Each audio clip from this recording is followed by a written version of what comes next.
Merci de nous rejoindre dans la deuxième partie de cette émission. Vous le voyez à l'écran, notre invité qui s'est installé, Monsieur Étienne Soropogui, il est président du mouvement Nos Valeurs Communes, ancien directeur des opérations de la CENI. Je le disais depuis l'entame de cette émission, la CENI, la Commission électorale nationale indépendante, qui doit hâter les pas pour être à l'heure du rendez-vous du 28 décembre 2019, rendez-vous qu'elle a elle-même et librement proposé pour la tenue des prochaines élections législatives. C'est un euphémisme que de le dire. Il y a déjà du retard constaté sur le chronogramme opérationnel devant mener à cette date. Quel regard porte-t-il sur la proposition de date faite par la CENI et que pense-t-il du débat en cours relatif à l'établissement ou non d'une nouvelle constitution en Guinée? Étienne Soropogui, nous allons l'interroger dans un instant.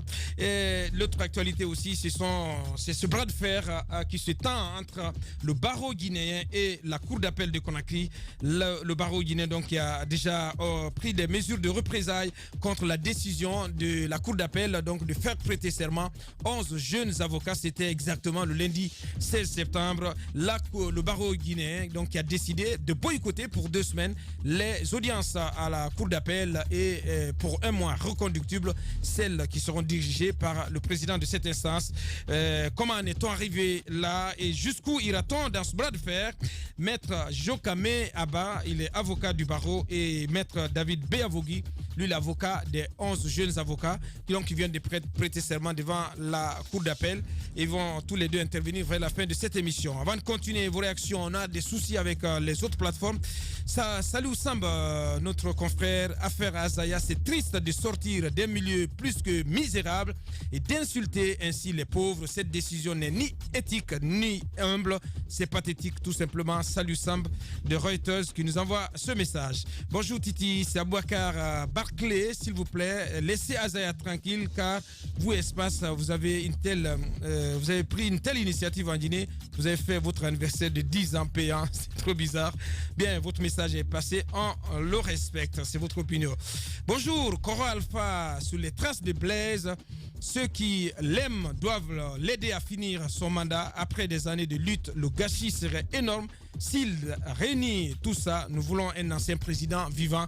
C'est Bournombo Diakariao du côté de l'UFDG qui nous envoie ce message.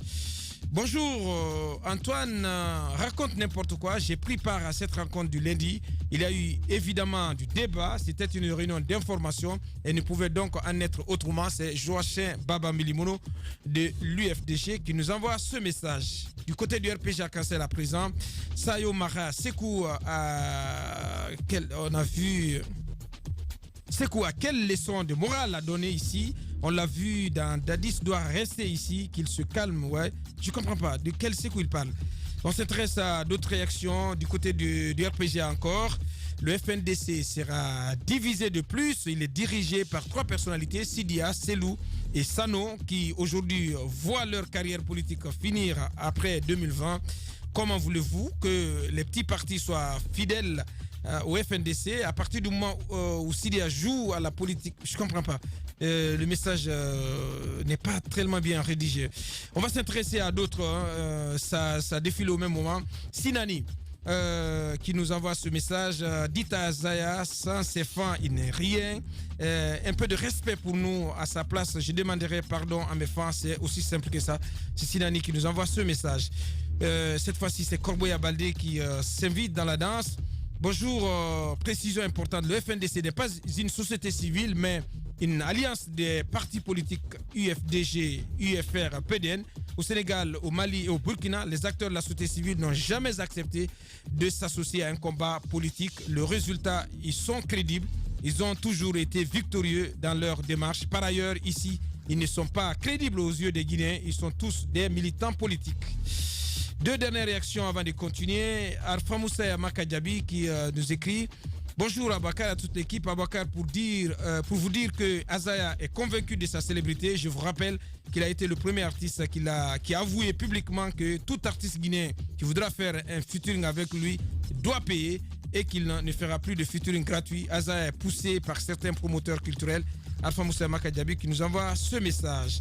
Et cette dernière réaction du côté du PADES. Aboubakar Bigop, à mon avis, vous faites un mauvais jugement ou un jugement subjectif à la personne de Azaya. Le mariage est une cérémonie privée. Nul n'est tenu d'aller à son mariage. Et lorsqu'il évoque sa célébrité, je pense que c'est une évidence. Azaya est une célébrité au-delà de nos frontières. Il faut que nous apprenions à respecter nos stars dans leur vie. Yorobo était une célébrité, mais avec quel trophée? Je suis Azaya. C'est Big Up qui assume, donc qui nous envoie ce message. À présent, notre invité. Bonjour à vous, monsieur Soropogui. Bonjour Aboubakar, bonjour à tous les amis. Bienvenue. Soropogui, vous avez été directeur des opérations à la CENI. Et aujourd'hui, il est là en tant que président du mouvement. Oui, je veux dire, il a été directeur des opérations à la CENI. Aujourd'hui, il conduit un mouvement. Et le président, la CENI, la Commission électorale nationale indépendante, vient de fixer la date des élections législatives au 28 décembre 2019. Aujourd'hui, il y a des contestations, il y a, disons, des commissaires qui se sont désolidarisés. Vous avez été directeur des opérations. Est-ce que, au regard des opérations, des actions qui sont menées sur le terrain et qui restent à faire, est-ce que vous pensez que la date du 28 décembre est tenable? Écoutez, je vous remercie pour cette invitation. Je voudrais, à la suite du peuple de Guinée, vous me permettrez, présenter à mon nom personnel et au nom de mon mouvement politique, nos valeurs communes, nos très sincères condoléances suite au décès, la disparition de nos patriarches, notamment le doyen Saïkou Yaya et Ndougoun. Je voudrais aussi profiter au nom du mouvement Nos Valeurs Communes, présenter au peuple de Guinée les condoléances suite à la disparition tragique de nos compatriotes au Libéria. Je voudrais aussi présenter nos amitiés à votre collègue Tamba Zakari Milimono, qui traverse des moments un peu difficiles. Vous savez, naturellement, quand on est dans des situations comme ça, dans des périodes comme ça, il faut s'attendre à ces sortes de menaces qui vont venir au fur et à mesure. Je crois que vous devez être fort et je crois que le peuple de Guinée doit être fort.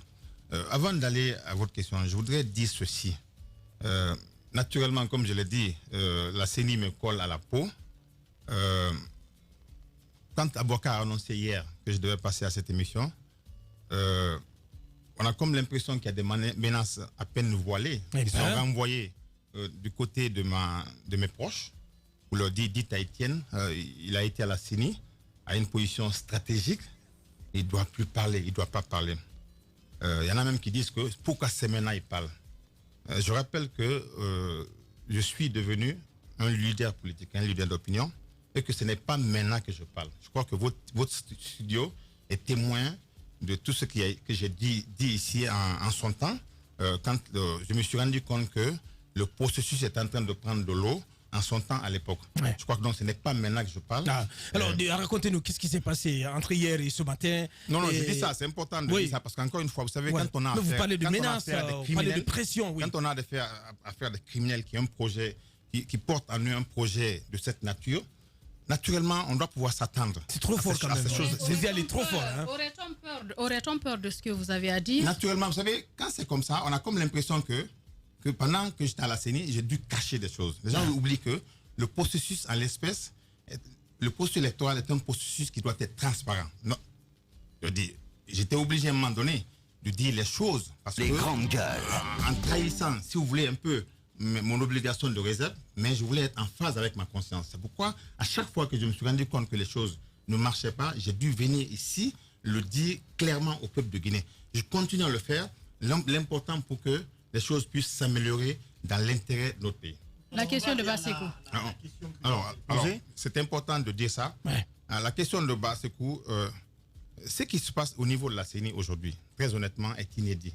Vous savez, moi, je suis dans ça, il y a au moins, dans la conduite du processus électoral, il y a au moins, on va dire, 6 ans. On a travaillé, ça nous a permis, avec tous nos amis, parce que j'y ai trouvé le président actuel, de conduire au minimum 3 élections majeures, notamment la présidentielle de 2015, les législatives et les élections locales. Ce qui est en train de se faire est inédit.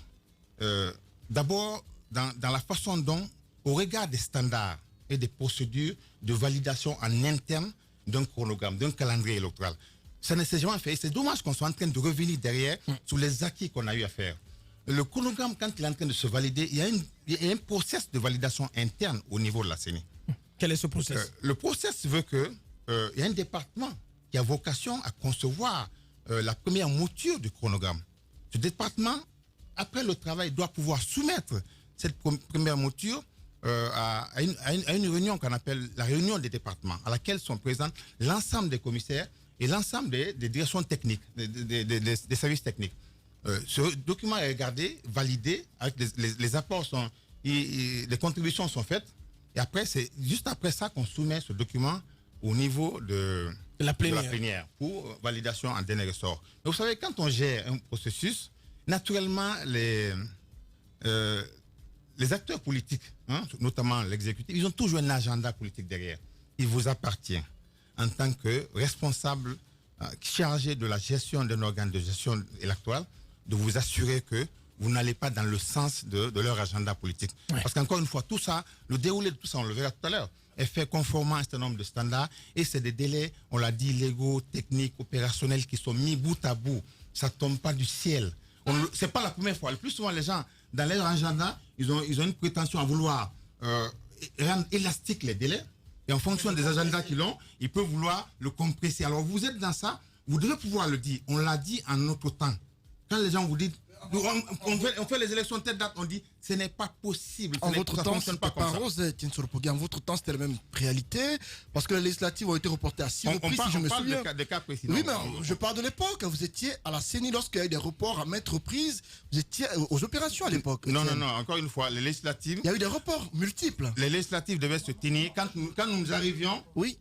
Il y a les reports qu'il y a eu, c'était au temps de Lucien Camara. Il y a eu en votre temps. Non, quand on est arrivé, je crois qu'à l'issue des discussions politiques, finalement, une date a été validée. Je crois que la date a été respectée. Et pour ce cas précis, parce que le président a fait une sortie tout de même, à l'issue de laquelle Salif Kébé a décidé qu'on aille aux élections le 28. Est-ce que vous pensez que Salif veut respecter le chronogramme du chef de l'État, raison pour laquelle il veut faire plaisir au chef de l'État? Est-ce qu'il y a une pression sur le président de la CENI?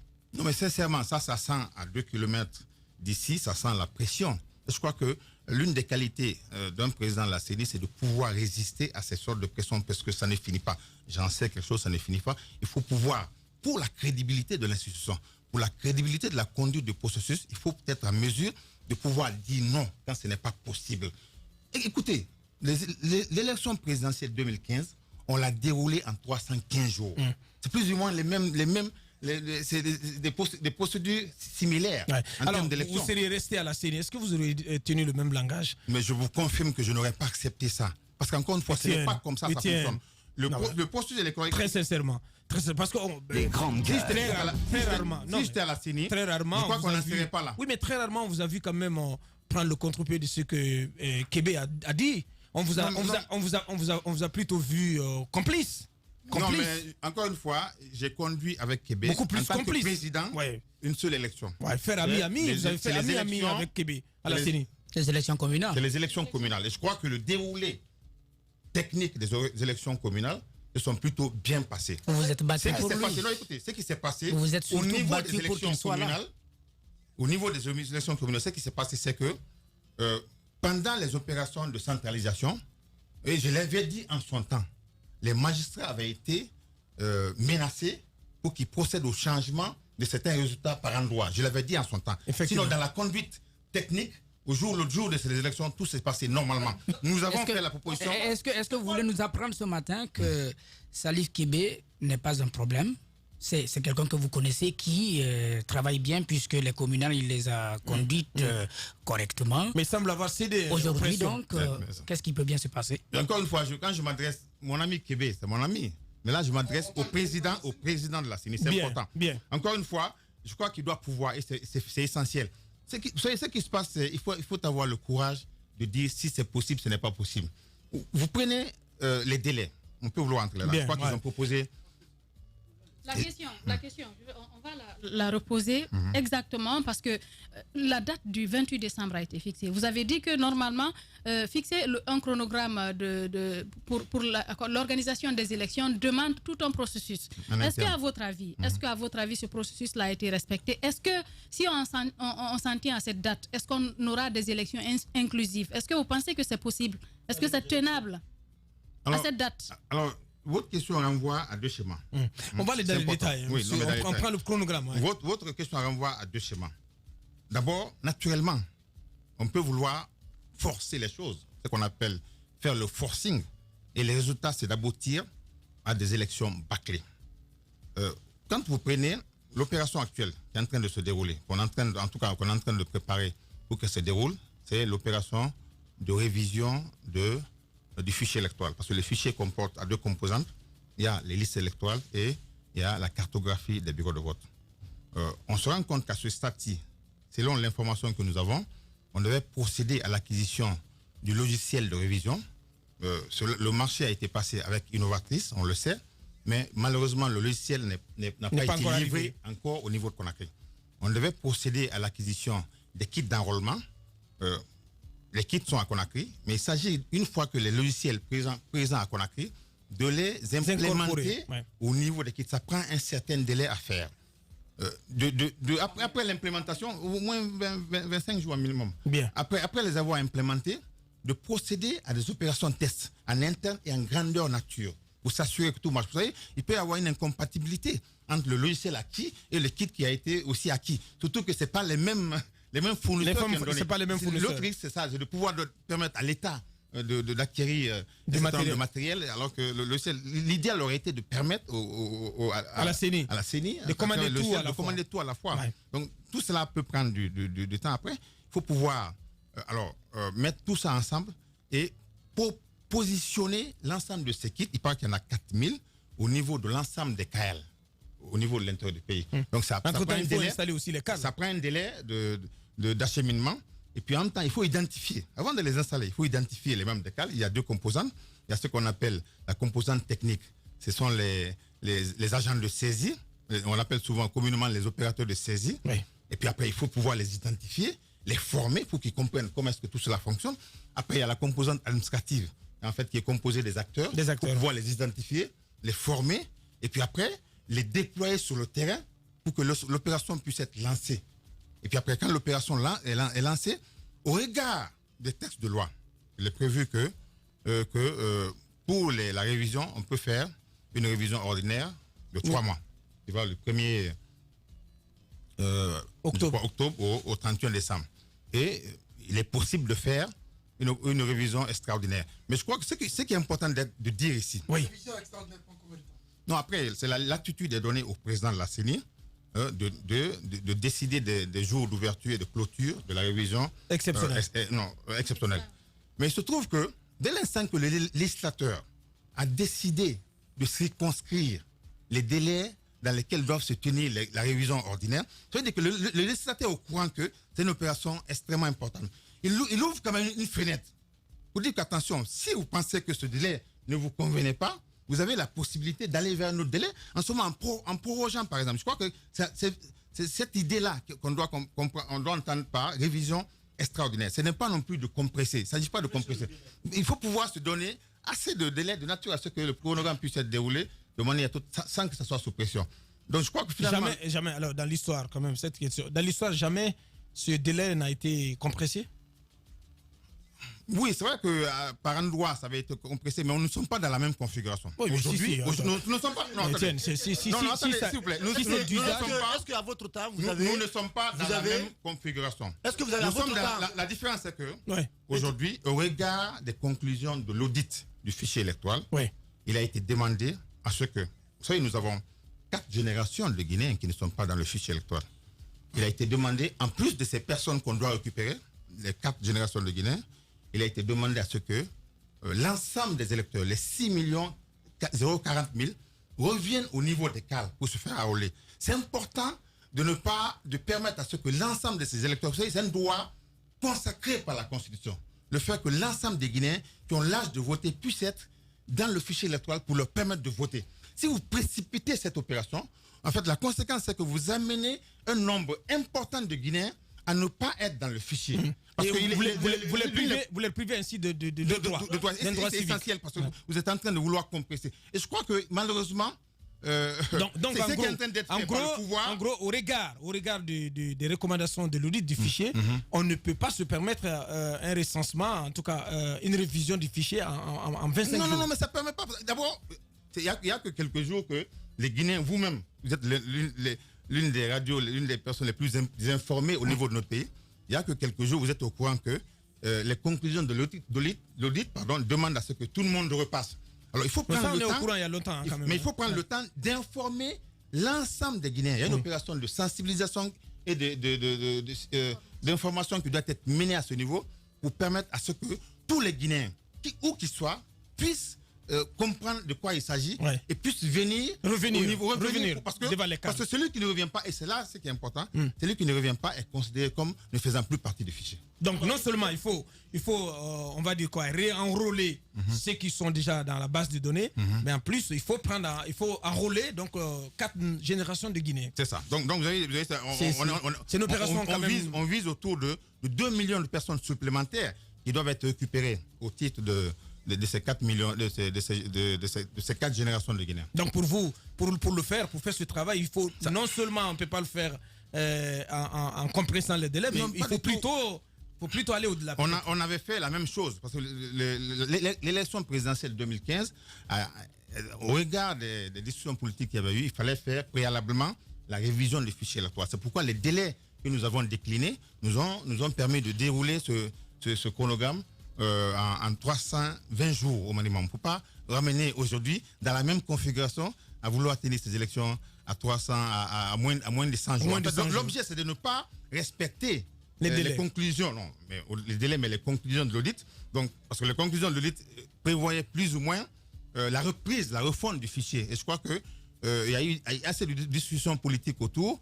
Mais bon, la mouvance étant coincée, est passée par la CENI pour dire oui, mais en même temps non. Bien. L'interview vérité d'Étienne Soropogui, président du mouvement Nos Valeurs Communes et ancien directeur des opérations de la CENI. Chez nous ce matin, allez-y, Mohamed Ali. Alors, M. Étienne, moi j'ai d'abord un problème au préalable. Aujourd'hui, vous devrez être sollicité en tant qu'expert électoral parce que vous avez passé 6 mois à la CENI, mais j'ai l'impression que vous faites partie de ces personnes. 6 ans. 6 ans à la CENI.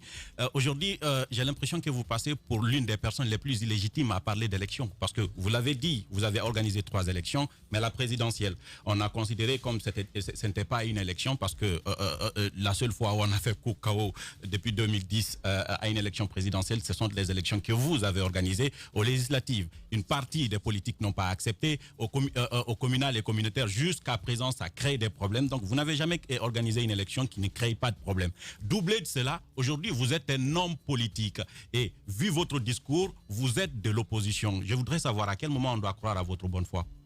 Il vous appartient de croire à ce que j'ai dit ou pas. Moi, j'ai décliné ici la conduite technique du point de vue absolument technique. Je crois qu'il vous appartient, encore une fois, ce qui a été fait comme travail en termes de respect des process pour les différentes élections. Moi, je suis très fier de travail que j'ai fait au niveau de la CENI. Je l'ai fait dans la responsabilité et dans la dignité. Naturellement, de l'opposition, c'est le même discours que les naturellement, à l'issue des élections, tout le monde n'est pas content. Il y a des gens, mais je peux vous confirmer ici que la façon dont nous avons décliné ces élections, en tout cas en interne au niveau de la CENI, ont respecté les standards et les règles globalement en la matière. Bien. Les élections, encore une fois, ce n'est pas que la CENI qui les organise, il n'y a pas que l'intervention de la CENI. Sur le terrain, il y a beaucoup d'acteurs qui interviennent, notamment les acteurs territoriaux. Je crois qu'il faut regarder aussi. Les administrations territoriaux. Oui, allez-y. Il y a également un doute qui persiste sur le site central de la CENI. Il y a eu tellement de discours venant du président de l'UFR et finalement, la Commission électorale nationale indépendante a été dans l'obligation de l'ouvrir aux médias. Dites-nous que le site central de la CENI est vraiment sous contrôle de la CENI et que ce sont des techniciens qui travaillent là-bas. Ce n'est pas un travail parallèle comme l'opposition le prétend. Écoutez, je ne suis plus à la CENI, c'est important de le savoir. Comment ça fonctionne aujourd'hui? J'interviens parce que je suis un acteur de la vie politique de notre pays et que les élections font partie. Vous avez eu toujours un site central? Oui, naturellement. Comment il fonctionne? Écoutez, il y avait un responsable. Il y avait le site, à l'époque, relevait de la direction du fichier électoral, avec un responsable qui était désigné. Je crois que on travaillait totalement normalement. Et vous savez, à l'époque, il y avait les opérateurs qui étaient sélectionnés pour faire ce travail. Moi, j'avais à l'époque confiance à ces opérateurs, ceux qui faisaient ce travail, en tout cas dans le cadre de la révision des listes électorales. Ils faisaient en sorte que même en tant que Guinéens, qu'on ne soit pas mêlés. Parce qu'à l'époque, vous savez, c'est l'intérêt de vouloir travailler avec les multinationales. Ils comprennent la configuration politique des pays. Ils ont des engagements au niveau international. Ils font en sorte pour que les interventions qu'ils font au niveau des pays, surtout en matière politique, ne trahissent pas les engagements en termes d'éthique et de déontologie qu'ils ont pris au niveau international. Je crois que moi, à l'époque, Gemalto faisait partie j'ai discuté avec... Aujourd'hui, on nous apprend que ce site est désormais rattaché directement à la personne du président. Oui, c'est inquiétant. Ce que j'aurais pris. Bon, je crois que je ne pense pas que ce soit forcément inquiétant. À ce stade, ce qui est important, c'est de rappeler, et c'est important, je l'ai dit à l'époque ici. Vous savez, quand j'étais en train de quitter la CENI, je l'ai dit à l'époque ici, oui. Que la façon dont le président avait été choisi pouvait être une source de conflit, parce qu'à l'époque, les informations que nous avions reçues nous disaient qu'il avait été choisi directement par la présidente de la République. Ça avait fait un bruit à l'époque. Je crois qu'aujourd'hui, les choses sont en train d'être claires que, malheureusement, et je crois que ça me déçoit, que Kébé se laisse manipuler par la présidence. Ce n'est pas comme ça qu'on rassure. Quand on est président d'une institution de cette nature, c'est important de pouvoir résister. Je sais que ce n'est pas facile, mais il faut pouvoir dire les choses quand c'est possible et ne pas les faire quand ce n'est pas possible. Allez-y, madame. Quand M. Soropogui dit que ce n'est pas grave quand ce site se rattache à la présidence, on parle quand même d'une commission nationale électorale indépendante. Qui est une commission indépendante, normalement, qui ne devrait pas recevoir d'injonction. Non, président de la CENI. Président de la CENI. Le président de la CENI, oui. Ok, j'ai mal entendu. Alors, l'autre question que je voulais poser. Aujourd'hui, on a l'impression qu'il y a une scission au niveau de la CENI parce qu'il y a quand même ces 7 commissaires qui se sont désolidarisés, qui ne sont pas d'accord avec le chronogramme qui a été fixé. Sans quitter la CENI. Justement, ils n'ont pas quitté, mais quelles conséquences cela peut avoir? Est-ce que vous avez vécu ça au moment où vous y étiez? Est-ce qu'il y a eu des moments donnés où des moments où vous n'étiez pas d'accord? Même si nous, on ne l'a pas su de façon ouverte. Mais aujourd'hui, cette situation, quel impact cela peut avoir? À faire chasser Bakary. Quel impact cela peut avoir sur le processus? On l'a chassé comme un malpropre. Étienne était le chef rebelle. Vous vous rappelez de cela? Étienne a été à la base de la rébellion à l'époque. Le choix des mots, s'il te plaît. Bien. C'est important. Je voulais suivre encore la question de Mme Yero. Je reviens. S'il vous plaît. Alors, on a parlé de cette division aujourd'hui qui est claire, qui est visible à la CENI. On a quand même vu 7 commissaires, n'est-ce pas, qui ont organisé, qui sont partis dans les médias pour dire qu'ils ne sont pas d'accord avec le chronogramme qui a été fixé. Quel impact cela pourrait avoir sur le processus actuel? Que des commissaires, normalement, qui devraient être soudés, travailler ensemble, ne soient pas d'accord sur le processus. Comment cela devrait se passer? À chaque fois, quand on est commissaire de la CENI et qu'on a prêté serment, ce n'est pas un exercice facile que de venir devant les médias et de pouvoir dénoncer les dysfonctionnements en interne. Je peux vous dire que ce n'est pas souvent facile. On le fait malgré soi, mais c'est important de le faire pour rester en phase avec sa conscience. Sinon, l'objet aurait été de faire en sorte pour qu'en interne, on puisse s'entendre. Parce que c'est pour ça c'est mis aussi la CENI, pour que les divergences puissent être mises ensemble en interne pour qu'on puisse parler du même langage. Mais je crois que ce qui est en train d'être fait peut aussi être un piège. Pour amener un certain nombre de commissaires à dire, bon, comme on n'a pas été associé à la conception du chronogramme et que nous ne partageons pas les activités et les délais qui y sont contenus, on ne s'associe pas au déroulé de ce chronogramme. Ça peut être dangereux parce que, naturellement, les autres vont continuer à dérouler le chronogramme à votre insu. À votre insu, je crois que ça nous arrive à un moment donné, à votre insu, et finalement, vous serez obligé peut-être tôt ou tard de rejoindre de rattraper. Mais entre-temps, il se trouve qu'il y a beaucoup d'activités qui ont été menées. Donc vous comprenez le fait qu'ils soient restés. Je crois qu'ils doivent continuer à rester. Les grandes gueules. Naturellement, si on se rend compte au niveau de l'opposition plurielle que ces élections ont pour seule vocation d'organiser un hold-up, l'opposition devra prendre la responsabilité de quitter le processus dans son entièreté. Et je crois que cela n'est pas exclu. des réflexions sont en train d'être menées. Amal Damaro dit qu'ils iront aux élections avec ou sans l'opposition. On ne peut pas gérer la Guinée tout seul. Ce n'est pas un empire ici. La Guinée, ce pays-là se gère dans un ensemble, en tenant compte de la présence de tout le monde. On n'est pas dans un... Bien. Étienne, je voudrais quand même qu'on s'attarde un peu sur la question du choix de l'opérateur. Il y a l'opérateur technique international. Je l'ai dit, la série me colle à la peau. Il y a l'opérateur technique international qui a été choisi, qui est Innovatric. Normalement, qui doit fournir un logiciel qui n'est pas encore fait. Et à la suite de tout cela, on devrait pouvoir aussi sélectionner un opérateur technique local. Comment ça fonctionne? Qu'est-ce que vous savez de conditions dans lesquelles Innovatric a été sélectionné? Et qu'est-ce que vous savez du choix à venir de l'opérateur technique local?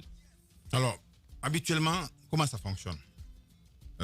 Le choix est fait d'un opérateur international. Il vient avec la solution de révision. On laisse le soin à cet opérateur international de sélectionner son partenaire local. Son pendant local. Mais je crois que malheureusement, ce n'est pas ce qui a été retenu au niveau de la CENI. La CENI veut elle-même, je peux vous dire que ça risque d'être une catastrophe.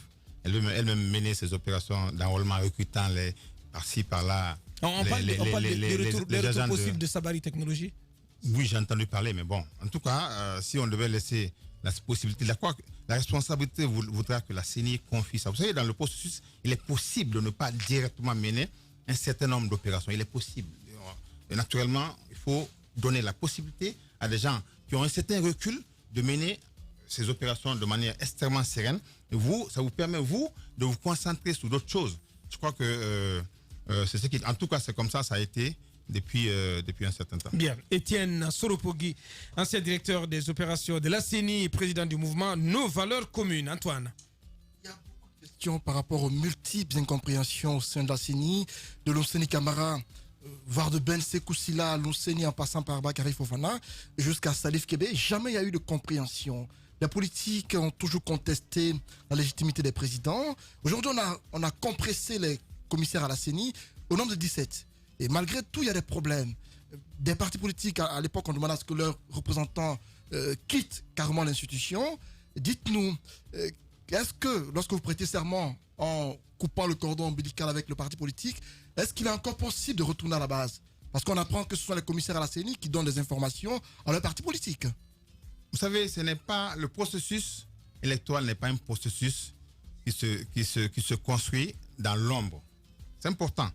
Le processus électoral est un processus par principe transparent qui doit se faire aux yeux, avec tous les acteurs et aux yeux de tout le monde. On ne cache rien. Dès l'instant que vous donnez l'impression de cacher, naturellement, les gens peuvent avoir l'impression que vous faites quelque chose de bizarre et de pas clair. Donc le processus ne se cache pas. Naturellement, si la CENI en tant qu'institution ne travaille pas à informer au jour le jour la façon dont elle est en train de dérouler, ceux qui sont en interne peuvent faire en sorte pour que les acteurs soient au courant. C'est essentiel de drainer l'ensemble des acteurs avec soi quand on conduit le processus. C'est important.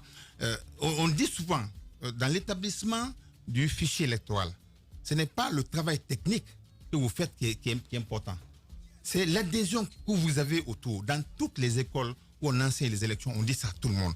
Il faut faire en sorte qu'en déroulant cette opération-ci, que vous ayez le maximum d'adhésion, en tout cas qui concerne les acteurs majeurs du processus. Vous ne pouvez pas dérouler cela quand vous avez 60 à 50% des acteurs qui sont sur votre dos. En plus que 4 minutes, on va aller très rapidement. Très rapidement, je pose deux questions en même temps.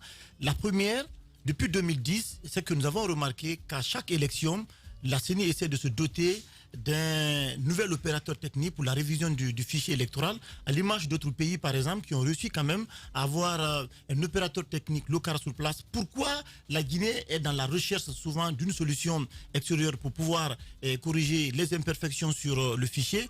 Et l'autre question, à vous entendre, on pense qu'aujourd'hui la date du 28 décembre n'est pas tenable, parce qu'il y a des délais qu'on ne peut pas compresser. Et quel est le meilleur délai aujourd'hui pour avoir vraiment des élections libres, transparentes, acceptées de tous? Non, mais je pense, je vais rapidement aller à votre question. Je crois que la période, le premier trimestre de 2020 peut permettre, vers mars-avril, peut permettre de dérouler, de tenir les élections de manière relativement sereine. Je rappelle quelque chose. Pour l'élection présidentielle de 2015, on y avait consacré 320 jours en termes de délai pour dérouler ces opérations. Nous avons eu des problèmes dans le cadre de la conception des cartes d'électeurs. C'est-à-dire qu'on a eu des difficultés, on a dû produire les cartes d'électeurs sous pression. Ce qui fait que dans certaines localités, notamment en Guinée-Bissau et en Sierra Leone, on n'a pas pu livrer les cartes à temps. Parce que c'est important que les cartes soient produites à temps et qu'elles soient livrées à temps pour permettre à ce que les gens puissent revenir. Donc, ce qui fait que les ambassades de Guinée-Bissau et de Sierra Leone, si vous vous rappelez, ont été saccagées. Ouais. Alors qu'on avait consacré à l'époque 320 jours. Aujourd'hui, si on consacre plus ou moins, on permet de rendre élastique les opérations électorales aux alentours du mois de mars-avril, je crois que cela permet, sans qu'on soit sous pression, naturellement, il y a beaucoup de préalables aussi qu'il faut pouvoir lever, notamment les questions de ressources, parce que l'État donne les ressources à compte-gouttes. Des fois, les gens peuvent être en train de vouloir dérouler une opération et qu'il n'ait pas de ressources à disposition. Mais bon, il ne peut pas sortir pour dire il y a ça, parce que bon, il y a quand même entre l'État. Ce qui fait que tout cela peut faire que des fois, certaines opérations soit sont en train de ne pas être déroulées normalement ou prennent carrément beaucoup d'eau, qui fait que donc, il faut pouvoir se donner, et c'est aussi un principe, il faut pouvoir se donner assez de temps pour ne pas être sous pression. Donc en gros, c'est une date fantaisiste. C'est une date totalement, pour être gentil, c'est un chronogramme, c'est un calendrier optimiste. Mais bon, ce n'est pas tenable, ce n'est pas du tout réaliste. Je crois que tout le monde le sait, même à la CENI, tout le monde est au courant que ce calendrier n'est pas tenable. Et je crois que Québec a fait un certain temps à la CENI. Vous pensez concrètement qu'il y aura un report forcément, cette date? Oui, sauf si je crois que c'est à ce niveau que l'opposition doit intervenir, sauf si on décide de bâcler. C'est-à-dire qu'on décide de ne pas faire normalement. Alors, en ce moment, on peut vouloir le faire rapidement. Si on décide de ne pas dérouler les opérations normalement, on finit pas, on boucle pas les opérations, on essaie de vouloir aller. En ce moment, l'objet c'est de bâcler et de précipiter les choses. Et je crois que l'opposition est en train de réfléchir pour ne pas qu'elle puisse aller à ces élections et laisser. Bien. Un mot, Étienne, sur votre mouvement et un message à l'endroit du peuple de Guinée en 1 minute. Écoutez, nous sommes avec un certain nombre de compatriotes en train de travailler à mettre en place une nouvelle proposition politique et citoyenne et qui est dénommée Nos valeurs communes. C'est un mouvement nouveau qui se situe dans le cadre de changement de paradigme. Pour nous, et au regard des réflexions que nous avons menées, on s'est rendu compte que la différence entre les pays pauvres et les pays riches, ce n'est pas le fait que ces pays puissent disposer de ressources naturelles ou pas. La différence, c'est une question de prédisposition mentale. Donc, la différence, c'est une question de conscience collective, orientée vers le culte des bonnes pratiques. Et je crois qu'aujourd'hui, quand on fait le constat au niveau de notre pays, on a comme l'impression que il y a un système, un logiciel qui a été mis dans nos têtes et qui ne nous permet pas, dans les actes qu'on pose au jour le jour, que ces actes soient orientés, et là on en parle là, vers le culte des bonnes pratiques éthiques, citoyennes et professionnelles. Ce qui fait qu'on tourne en rond. On a des présidents qui reviennent, qui passent, on les critique, on critique tout le monde, on critique Québec, on critique Bakary, Alpha Condé, Lansana Conté, on ne s'en sort pas. Je crois que c'est important, quand on est à ce niveau, de s'arrêter de faire une rupture avec la façon dont tout cela a été. Et je crois que le rôle du management politique, de leadership politique, est justement de faire en sorte pour que la conscience collective puisse être orientée vers le culte de ces bonnes pratiques-là. Bien. Et c'est fondamental. Le président Mandela n'a construit aucun immeuble, aucun hôtel, aucun barrage en Afrique du Sud. Mais il demeure aujourd'hui l'un des plus grands leaders de notre temps. Bien. Je crois que c'est ça le sens de notre proposition politique. Bien. Ce sont là nos assises philosophiques. Bien, donc la nouvelle offre politique avec le mouvement Nos valeurs communes, présidé et incarné par Étienne Soropogui, que nous avons reçu pour vous ce matin. La suite. Événement Kallax Radio.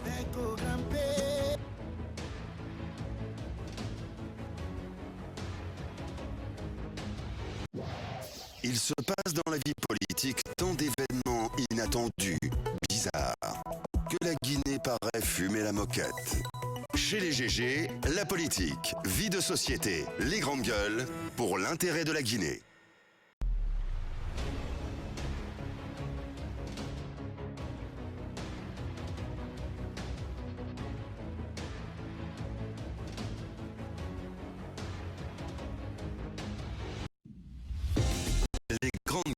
de Radio Espace Guinée reçoivent un panel d'invités et des interactions avec les auditeurs.